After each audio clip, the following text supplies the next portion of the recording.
The iron gates of the correctional facility creak open on a grim October morning. Alex Mitchell emerges into freedom after a decade behind bars, his weathered leather jacket hanging loosely on his gaunt frame. The world of 2025 feels alien to him. Sleek electric vehicles glide silently past, while holographic advertisements flicker in the distance. Sarah Mitchell waits at the nearby bus stop, her fingers nervously tracing the edge of her purse.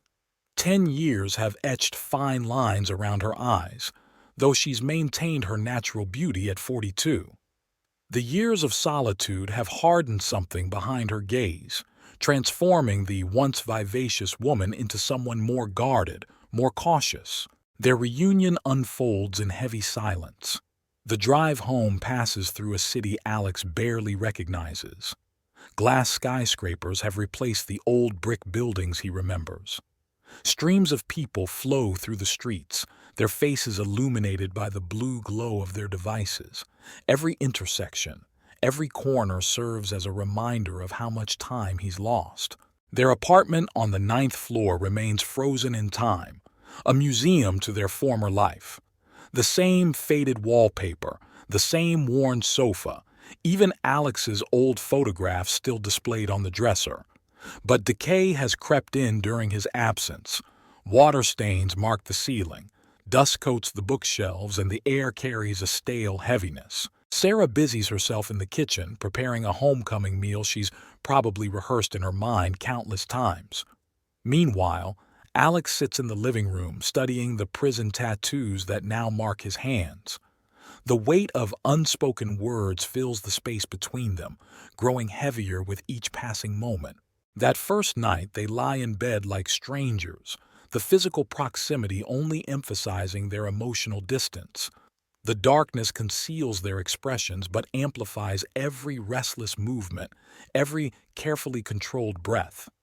Both remain awake, contemplating the shattered pieces of their marriage and the impossibility of restoration.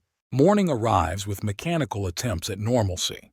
Sarah maintains her pre-prison routine, while Alex fumbles through this domestic choreography he once knew by heart.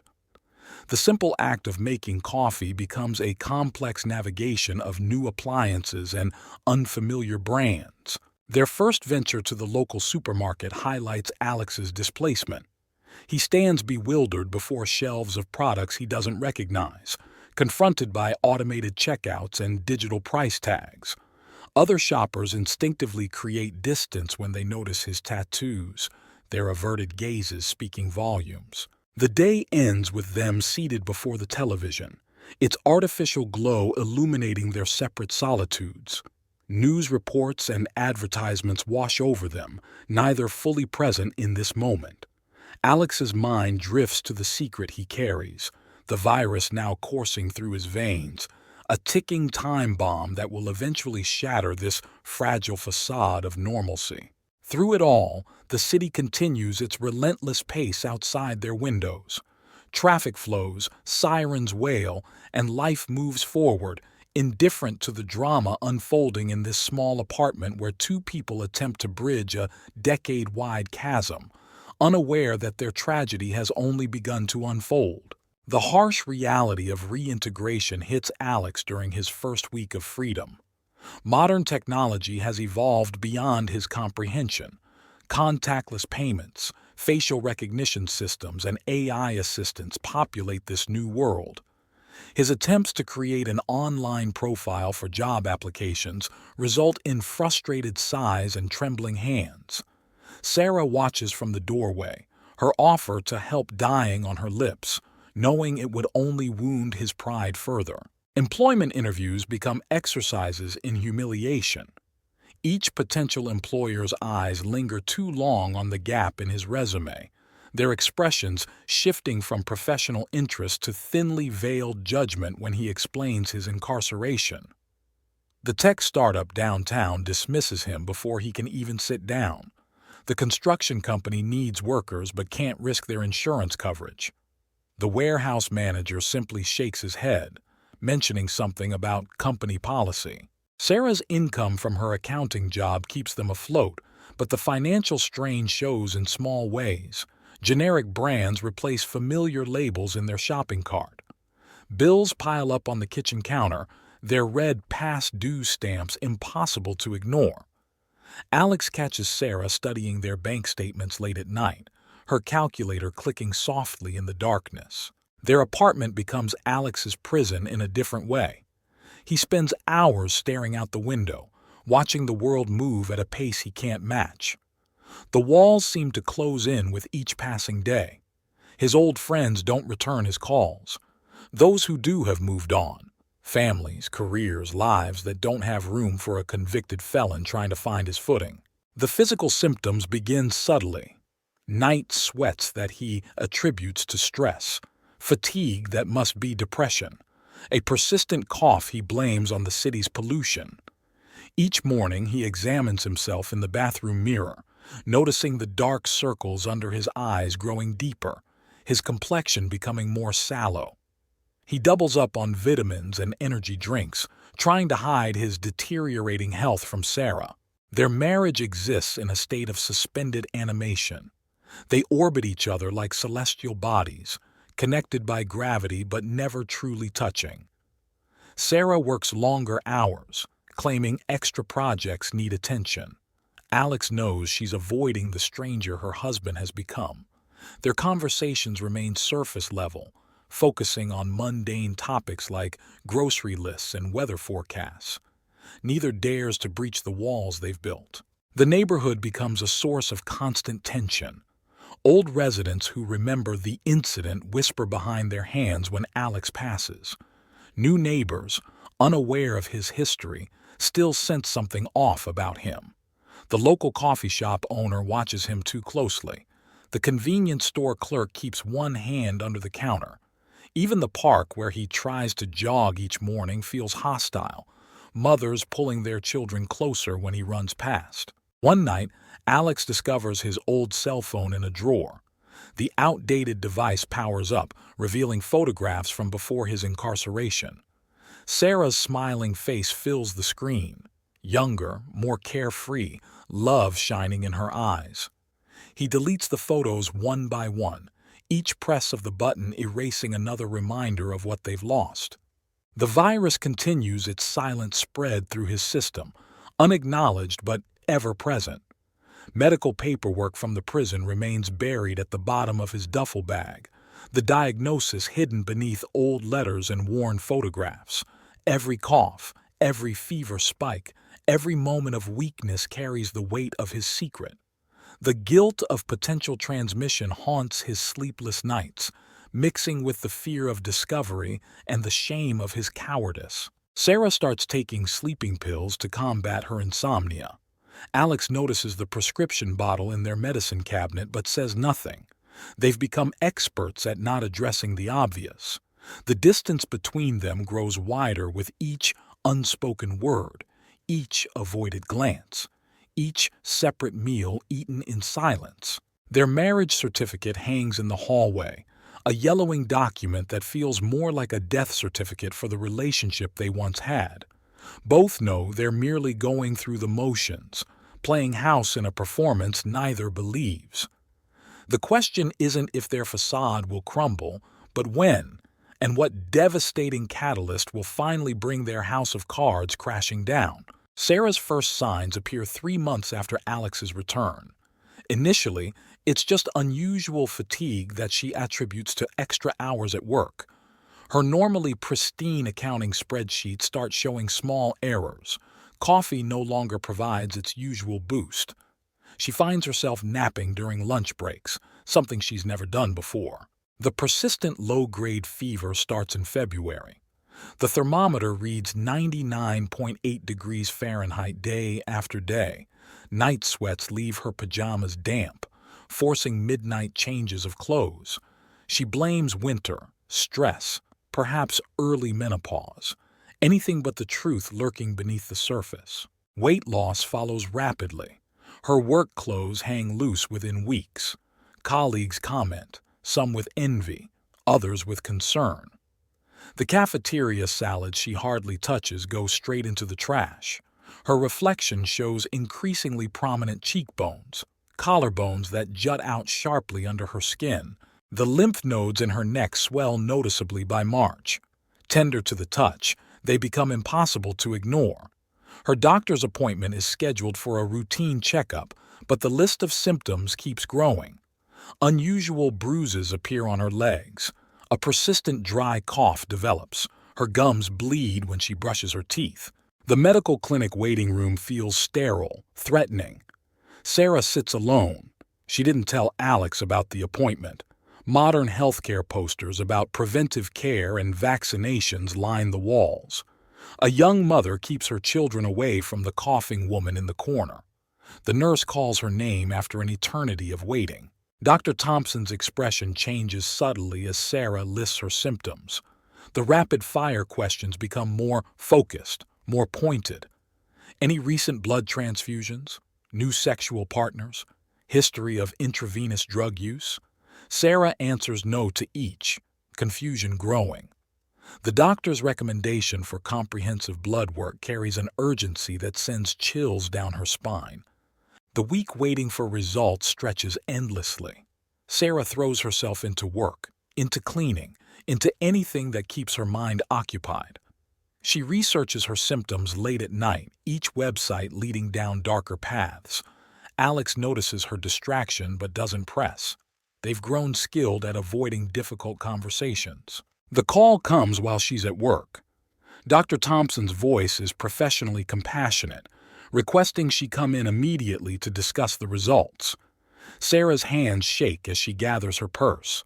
Her supervisor takes one look at her face and tells her to take all the time she needs. The diagnosis hits like a physical blow: HIV positive. The words echo in the sterile office as Sarah sits motionless, her world collapsing inward. The doctor's explanation of treatment options and modern management techniques washes over her. All she can think about is Alex, the only possible source, her decade of faithfulness, the implications crushing her chest like a vice. Laboratory results paint a grim picture. Her CD4 count is dangerously low. The infection isn't recent. Questions flood her mind. How long has Alex known? How could he keep this from her? The doctor arranges immediate consultations with infectious disease specialists, prescribes preliminary medications, explains the importance of partner notification. The drive home passes in a blur. Traffic lights merge into a hazy stream of color. Her phone buzzes with concerned messages from work, but she can't bring herself to respond. The parking lot of their apartment complex has never looked more threatening. Each step toward their unit feels like walking to the gallows. Sarah sits in her car for hours, watching the sun set behind their building. The medication pamphlets from the doctor lie scattered across the passenger seat. Her wedding ring catches the fading light, no longer a symbol of love but a marker of betrayal. The weight of her new reality settles heavily on her shoulders. Inside their apartment, Alex watches TV, unaware that his secret has finally surfaced. The sound of her key in the lock makes him look up. One glance at her face tells him everything. The moment of recognition passes between them like an electric current. The television drones on in the background as their world prepares to shatter. Sarah stands in the doorway, medical papers clutched in her trembling hand. Alex's face drains of color as he recognizes the hospital letterhead. The television continues its mindless chatter, creating a surreal backdrop to the impending confrontation. 10 years of separation, 3 months of uncomfortable coexistence, all leading to this moment. The silence breaks with the sound of Sarah's purse hitting the floor. Her medical papers scatter across the hardwood like fallen leaves. The HIV diagnosis stands out in stark black letters against the white paper. Alex's eyes fix on the document, his worst fear materialized in clinical terminology. Sarah's voice emerges, barely above a whisper, asking the question that's been haunting her drive home. How long have you known? The apartment's fluorescent lighting casts harsh shadows across her gaunt face, highlighting the physical toll the virus has already taken. Alex remains frozen in his chair. his prison tattoos suddenly seeming to darken against his pale skin. His silence speaks volumes. Sarah's composure cracks. A decade of loyalty, of waiting, of defending him to family and friends who told her to move on, all of it poisoned by his betrayal. The wedding photos on the wall mock their current reality. She grabs one, studies her younger, healthier self, then hurls it against the wall. The shattering glass punctuates her scream. Alex finally stands, attempting to approach her, but she backs away. His excuses tumble out.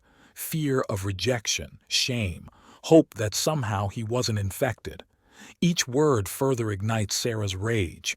She recalls every intimate moment since his return, every kiss, every touch now tainted by his deception. The systematic destruction of trust plays out in her mind like a horror film. Their neighbors' muffled voices filter through the walls as Sarah's voice rises. She recites her symptoms like reading charges in a courtroom: the fatigue, the fever, the weight loss. Alex's face contorts with each detail, his own symptoms reflected in her words. The guilt he's carried since prison transforms into visible anguish. A memory surfaces. Alex's insistence on having a glass of water by the bed, never sharing drinks, his reluctance to kiss her deeply.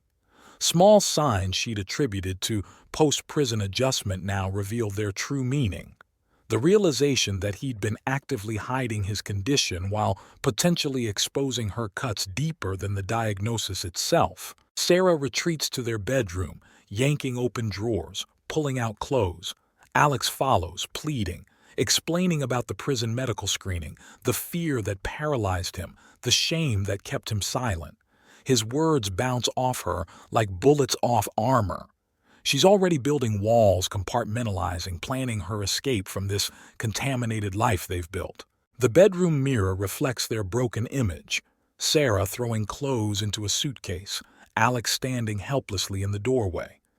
10 years of letters, of promises, of dreams about reunion, all dissolve in the harsh light of reality. The love that survived a decade of separation crumbles in mere minutes of truth. Alex reaches for her arm. She recoils as if burned. "Don't touch me," she hisses, the words carrying more venom than she knew she possessed. The gold band on her finger suddenly feels like a shackle. She twists it off, the metal warm from her feverish skin, and places it deliberately on the dresser. The soft clink of gold against wood echoes with finality. Their phones start buzzing. Concerned neighbors, perhaps calling about the noise. Neither moves to answer. Sarah's hands shake as she zips her suitcase. The medications from her doctor spill from her purse, a lifetime of pills ahead of her, a daily reminder of his betrayal. Alex's own prescription bottles, hidden in his sock drawer, seem to mock him from their secret place. The city lights paint patterns on their walls through the blinds, creating a dramatic backdrop to their unfolding tragedy. Sarah's wedding photo stares accusingly from the nightstand, a reminder of vows spoken, promises made, trust betrayed. She places it face down with deliberate slowness, each movement calculated to control her trembling hands. Their marriage dissolves in the space between heartbeats, between breaths, between the truth and lies. The apartment that was supposed to be their fresh start becomes a crime scene of broken trust and shattered dreams. Sarah shoulders her bag, steps around Alex's outstretched hand, and walks toward the door. Her final words hang in the air like smoke. "You didn't just betray my trust, you sentenced me to death." Sarah moves into a small studio apartment across town, but physical distance does nothing to quell her rage. Her phone fills with missed calls and texts from Alex, each one ignored. Her new living space becomes a fortress of solitude, sparsely furnished with second-hand items that carry no memories of their shared life. The infectious disease specialist's office becomes her second home. Blood tests, medications, counseling sessions. Her calendar fills with constant reminders of her new reality. The doctor's words about modern treatments and normal life expectancy fall flat against her growing bitterness. Each pill she swallows feels like swallowing Alex's betrayal all over again. Alex's life spirals in parallel. His health deteriorates more rapidly now that he's stopped pretending. The virus, emboldened by stress and neglect, attacks his system with renewed vigor. He loses his part-time warehouse job after collapsing during a shift. Medical bills pile up on his kitchen counter, mixing with past due notices and eviction warnings. Their mutual friends choose sides. Most rally around Sarah, their sympathy transforming into outrage as the full story emerges. Alex becomes a pariah in their social circle, his calls going unanswered, his messages left unread. The loneliness of prison begins to seem preferable to this social exile. Sarah's lawyer presents divorce papers, the medical diagnosis forming the cornerstone of their case. The legal terminology reduces their decade-long marriage to clinical language about criminal negligence and intentional harm. Alex's court-appointed defender advises him to settle quickly, warning about potential criminal charges for knowingly transmitting HIV. Their paths cross at the courthouse during preliminary hearings. Sarah's appearance shocks Alex. She's lost more weight, her business suit hanging loose on her frame. Dark circles under her eyes suggest sleepless nights that match his own. They avoid direct eye contact, communicating through their attorneys in clipped, formal tones. The local news catches wind of the story. A journalist connects Alex's prison release to Sarah's diagnosis, and suddenly their private tragedy becomes public spectacle. Sarah finds reporters camped outside her office, forcing her to take leave from work.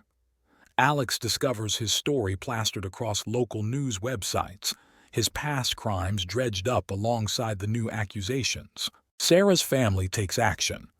Her brother, a former military man, makes thinly veiled threats during a confrontation outside Alex's apartment. Her sister launches a social media campaign that paints Alex as a monster who deliberately infected his faithful wife. The online harassment becomes relentless. Death threats fill his email, hate mail arrives daily. The stress manifests physically for both of them. Sarah's T-cell count drops dangerously low, landing her in the hospital with an opportunistic infection. Alex develops persistent pneumonia, his cough becoming a constant companion in his empty apartment. Their separate hospital stays play out like parallel scenes in different wings of the same building. Alex attempts reconciliation through an emotional letter, explaining his terror upon receiving the diagnosis in prison, his shame, his hope that somehow he wasn't infected. The letter arrives while Sarah undergoes treatment for thrush. She reads it in her hospital bed, then methodically tears it into tiny pieces, letting them fall like toxic snow onto her sterile sheets. Their shared medical insurance becomes another battleground. The divorce proceedings drag on as they fight over coverage and liability. Each court appearance reopens wounds, their lawyers trading accusations while they sit in painful silence.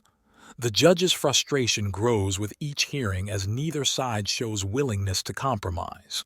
Sarah starts attending a support group for people living with HIV. In sharing her story, her anger finds new fuel. Other members share similar tales of betrayal, their experiences reinforcing her conviction that forgiveness is impossible. She begins documenting everything, building a case not just for divorce but for criminal charges. Alex's mental health deteriorates alongside his physical condition. Guilt and isolation drive him to dark places. He stops taking his medication sporadically, a passive form of self-punishment. His apartment becomes a reflection of his internal state. Unwashed dishes, unopened mail, drawn curtains blocking out the world that's turned against him. The situation reaches a breaking point when Sarah discovers through medical records that Alex had been diagnosed 6 months before his release from prison.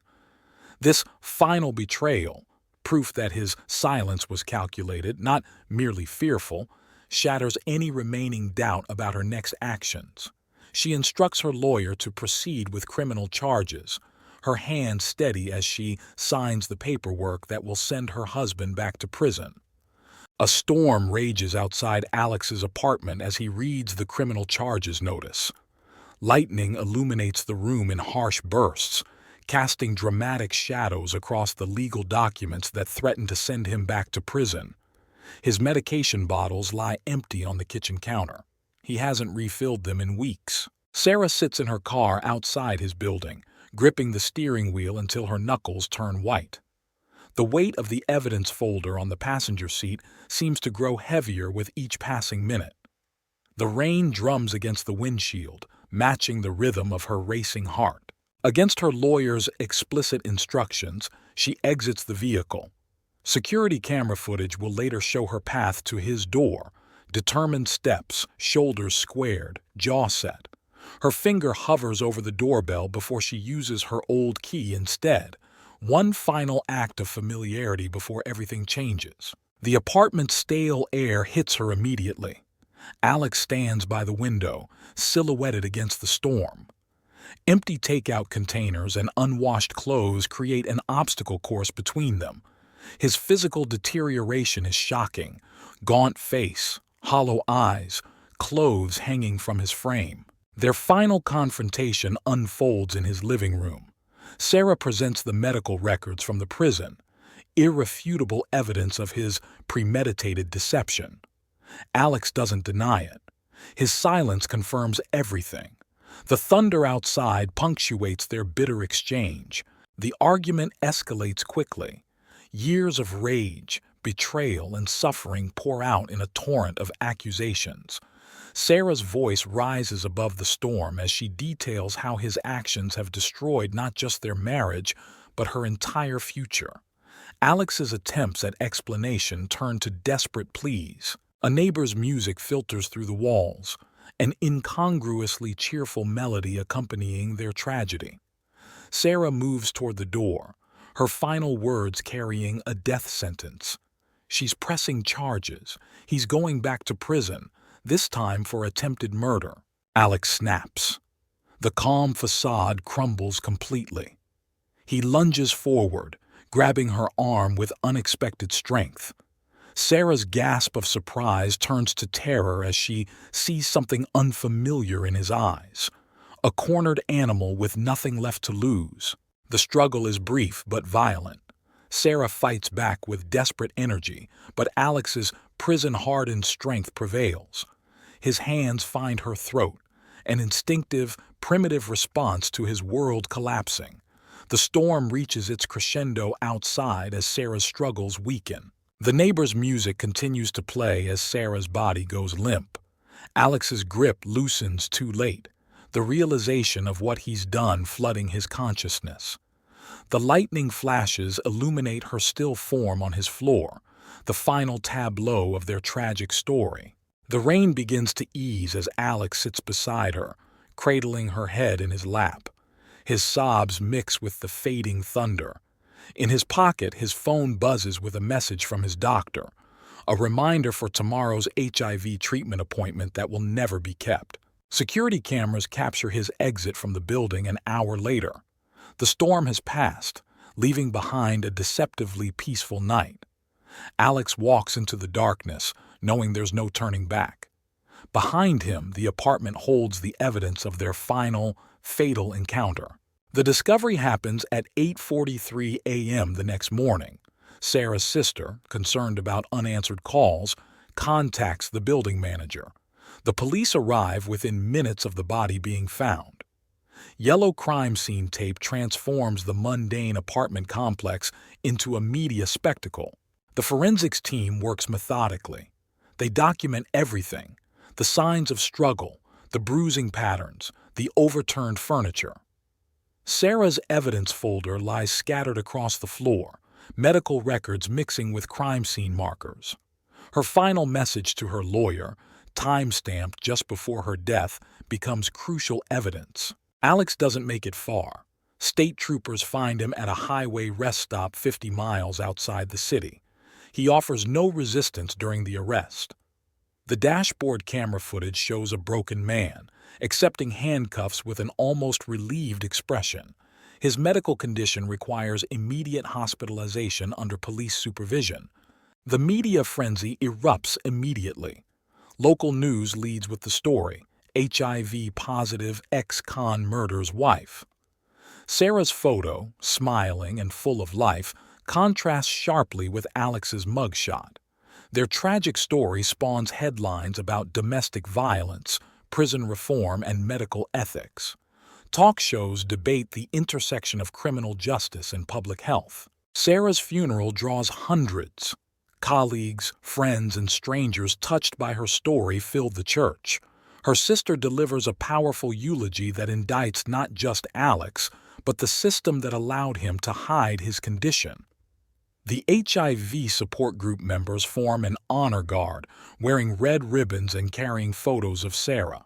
The district attorney pushes for first-degree murder charges, citing premeditation evidenced by Alex's deliberate concealment of his HIV status.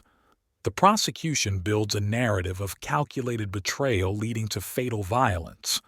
Alex's declining health complicates the legal proceedings, requiring constant medical attention during court appearances. Sarah's family launches a foundation in her name, advocating for mandatory HIV testing and disclosure laws for released prisoners.